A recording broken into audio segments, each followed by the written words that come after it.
سامعة صوت الطشطشة دي؟ ده الطرب اللي بتدفعي فيه كتير بره. هتعمليه في البيت بنفس الطعم ومن غير فحمة ولا نار، جوسي وطري ومن غير ما يكش. والسر هيبقى معانا في مكون سحري. تابعيني وهقولك كل اسرار الحاتي. وما تنسيش تدعي لاخواتنا في غزة، وتعملي اشتراك لو اول مرة تشوفيني، ولايك، وتعالي علشان انا معايا سر خطير هقولك عليه في الفيديو واحنا بنسجل.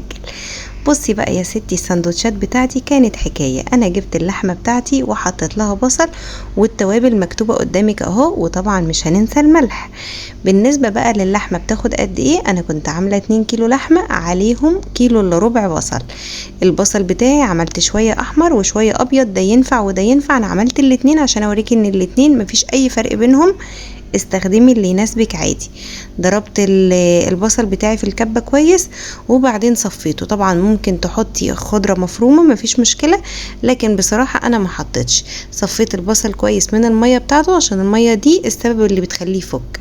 وبعدين عندنا بقى مكون سحري، هو ده اللي هيخلي الكفتة بتاعتك ما تكشش ابدا، وهو البيكنج باودر. بحط لكل كيلو لحمه معلقه صغيره من البيكنج باودر. وحطيت التوابل بتاعتي، وحطيت الملح طبعا لكل كيلو تقريبا معلقه صغيره.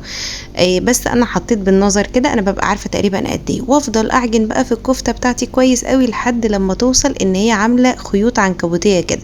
حطيت لها بقى معلقتين 3 من البقسماط حسب قوام العجينه معاكي، وعجنتهم كويس قوي. طبعا يفضل تدخليها التلاجة عشان ترتاح شويه، بس انا ما كانش عندي وقت. بصي عملت خيوط ازاي، طالما عملت خيوط كده يبقى هي هتتشبك في بعضها ان شاء الله ومش هتفك معاكي، علشان احنا خدمناها صح. جبت بقى السيخ بتاعي وعكيته زيت، وجبت بقى ميه البصل جنبي، وبدات ان انا اصبع الكفته بالشكل اللي انت شايفاه ده. اخد قطعه من الكفته واصبعها على السيخ بالشكل اللي انت شايفاه ده بكل سهوله. عملت الكميه دي، والكميه اللي باقيه عندي دي حطيتها في الفريزر لمره تانية. ده المنديل بتاع الخروف، ده بيجي من عند الجزار اللي بيذبح ضاني. قولوا له انا عايزه منديل الخروف، بيتباع عادي هتشتريه. بيبقى شبه الشبكه كده زي ما انت شايفه. بنجيبه ونحط فيه الكفته ونقطعه على قد صباع الكفته بالشكل اللي انت شايفاه ده كده. ايه ميزة بقى المنديل ده؟ المنديل ده في الشوي بيدي طعم وريحة رهيبة للكفتة بتاعتك. يعني هي دي الكفتة، هي دي الكفتة، هي يعني الطرب هو عبارة عن كفتة ملفوفة في منديل. ممكن اقطع المنديل بتاعي بقى لقطع زي ما انت شايفة كده، بحيث ان انا احط فيها الصباع والفه على طول. وممكن اسيبه مفروض قدامي واحط الصباع والف وبعد كده اقطع. انا عملتلك ده وعملتلك ده، وانت اختاري الطريقه اللي تعجبك. وزي ما انا قلتلك ان المنديل ده هو اللي بيدي الكفته طعم الطرب. يعني مفيش فرق بين الكفته والطرب غير لفتها بس في المنديل ده. بمسك الف الكميه بتاعتي كلها كويس قوي. طبعا تقدري تعملي شويه كفته بس وشويه كفته وشويه طرب زي ما انت عايزه، مفيش اي مشكله. عند الحاتي بيعملها على الشوايه الفحم. احنا بقى مش هنعمل فحم ومش هنبهدل الدنيا في البيت بالفحم بتاعنا.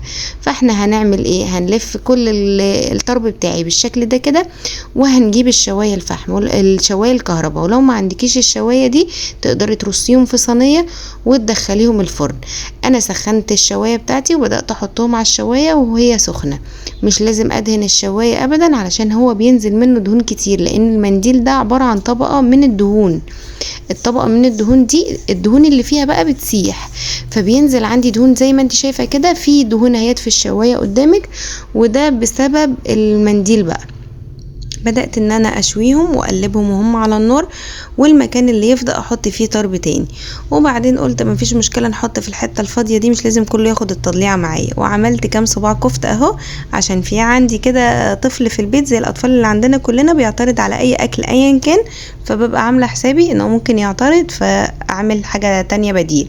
فهو ممكن يعترض على الطرب، فانا عملت له الكفتة اهو، وما فيش مشكلة كله استوى بنفس الطريقة. شايفة كمية الدهون اللي عندي على الشواية دي كلها نازلة من الكفتة. انا عايزة اقولك ان انا اللحمة بتاعتي كانت 2 كيلو لحمة، انا فرمت عليهم نص كيلو ليا ضاني. واللحمة ما كانتش يعني اللحمة ما كانتش كلها حمرة، كانت الى حد ما زي بيقولوا عليها سمينة كده. عملت بقى الطحينة بتاعتي حطيت لها شوية ملح وكمون وعصير ليمونة وشوية خل، ده اللي انا بحطه للطحينة، وبحط الزبادي بتاعي وببدأ اقلب. انا مرضتش اقطع لك الجزء بتاع الطحينة ده ابدا عشان تشوفي ان هي هتفك معايا بدون مية سخنة. انا استخدمت مية ساقعة من البرادة يا جماعة، يعني انا حتى ما حطيتش مية سخنة، انا بحب الطحينة ساقعة، فانا استخدمت مية ساقعة. قلبي هتلاقي الطحينة فكت معاكي وبقت زي الفل. الزبادي عايزة اقولك بيديلها طعم رهيب رهيب رهيب. ما تستكفيش بالليمون وتقولي انا هحط ليمون وبلاش خل، او تقولي انا هحط خل وبلاش ليمون، بعد اذنك حطي الاتنين وهتدعيلي. ولو انتي وصلتي معايا لحد هنا فما تنسيش تعملي اشتراك وتفعلي زر الجرس.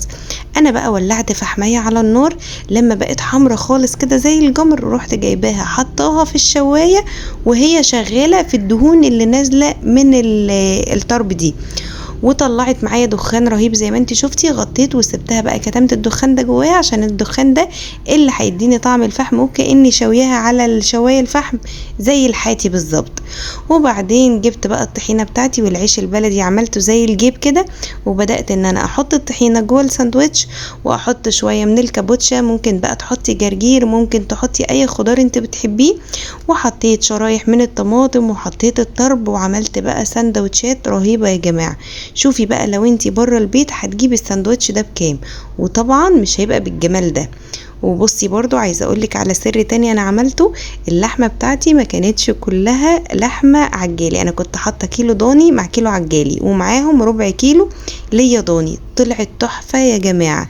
كل شويه في الفيديو بقولك على سر هيفيدك وهيفيد غيرك، فلو انتي وصلتي معايا لحد هنا اوعي تنسي تعملي شير عشان في ناس كتير نفسها تعرف الوصفه دي، وتفرجي معايا عليه من جوه كده عامل ازاي.